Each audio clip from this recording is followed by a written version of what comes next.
Hello everyone, this is a Geek Must-Have with a project build of the Mystic Window. The Mystic Window kit was purchased at the first Makers Faire in Detroit 10 years ago when the Makers Faire still had merchandise tents.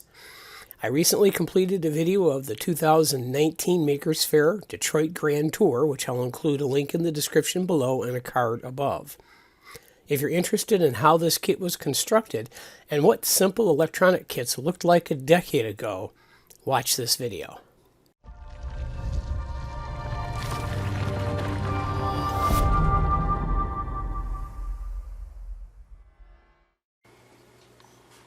This is a video of this LED art kit. I got this from a Makers Faire probably 3-4 years or even longer ago, from the Makers tent where they sold all sorts of electronic gadgets. And it's been sitting in the basement for a while, and now I've dug it out to see whether I can make it do something. The kit included 3 RGB LEDs that slowly fade through the color spectrum, a translucent back, some sticky tack glue that didn't work, some strange connectors that I identified later as to what they did. So I decided, well, let's put some batteries in the battery pack and test the LEDs. I found out that the battery pack was a lot easier to open if you just looked at the little arrow. So hook up one of the LEDs. Remember that black is for the short lead negative and red is for the positive, and it works.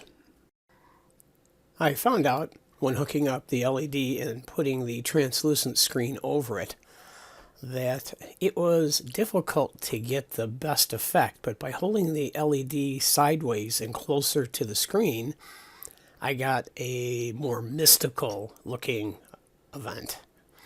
Whereas if I held the LED right up against it forward, it was kind of a point of light. If this is the battery pack and it's lying flat, I don't think I want this frame to lie flat. I think I want it to be a slight bit of an angle. The LEDs need to be connected in parallel, so first we'll twist the longer positive LEDs together and solder them.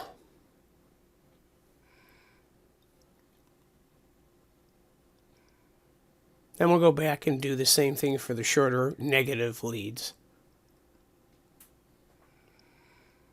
And it's a good idea to test it to make certain everything still works. Next up is to add the battery pack leads to the LED groupings and solder them all together. Probably should have tested this after I was done. I found out when I tried to use the 10-year-old sticky glue to hold the translucent panel to the back of the frame that it worked initially, but after a while that 10-year-old glue gave up, so I ended up having to super glue it later. After 10 minutes of fidgeting with the LEDs and bending them around and adjusting them behind the panel, I decided I probably should just let this go until later. These were crimp connectors to crimp onto the end of the LEDs, and then you'd crimp them down so you didn't have to solder. Didn't get to use those.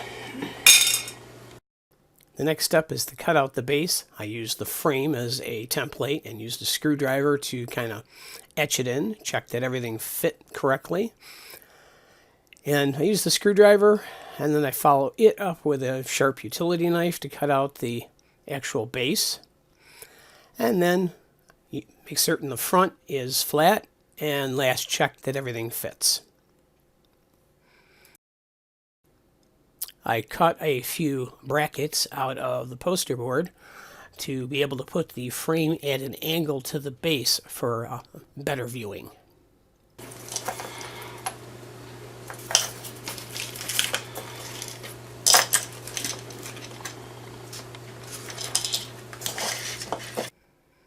The 10-year-old sticky tack wasn't holding the translucent frame on correctly, so I decided to redo it by just using some super glue.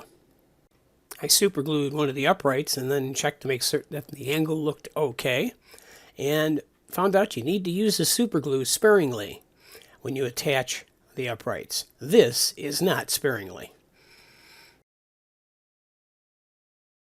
After the problems I had with the super glue kind of melting the poster board, I decided to add a bead of hot glue to the uprights to strengthen them. Probably should have just used hot glue to begin with. The next step is to hot glue the frame with the uprights on it to the base and make certain it's secure.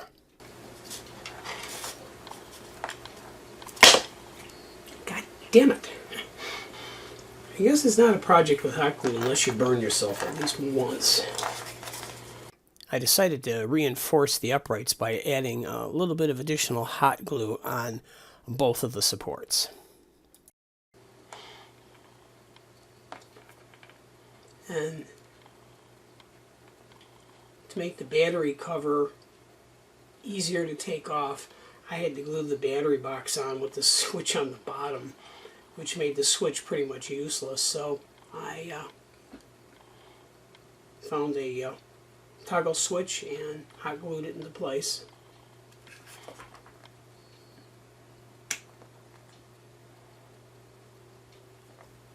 To allow me to adjust the LEDs to get the most mystical look through the window, I decided that I would use magnets.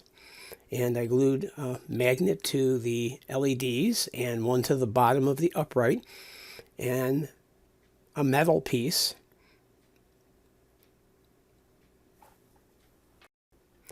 to the side of the upright.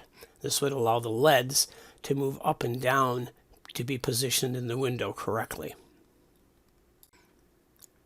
Of course, this took a little extra hot glue to get everything to lie exactly flat. The next step was to glue the piece of metal that would allow the upright to slide back and forth to get the focus of the LEDs correct. So a little bit of hot glue, put it in position.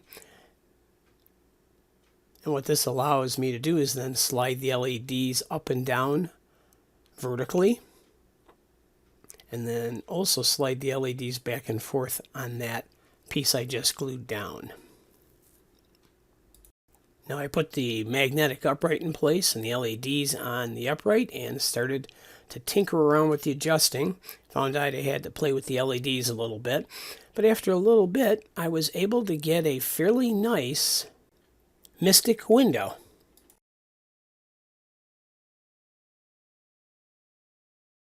The mystic window is viewing 10 years into the past, and by using some poster board and magnets, it can be placed on a tabletop and enjoyed by everybody, including my wife. If you were entertained, learned something, or laughed a little, press that like button. Show your support for this channel and these videos by subscribing to my channel. Every subscriber I get, well, it just makes me smile a little bit more. I have a personal and a channel goal of 500 subscribers by the end of the year. Please be one of those subscribers. Leave me any comments with suggestions, requests, or even criticisms. I try to respond to any and all comments. I have a companion blog at geekmusthave.com where I ramble on about all things technical. Stop by and visit me. I'll leave my email in the description below if you want to leave me a message. Thank you, and have a good one.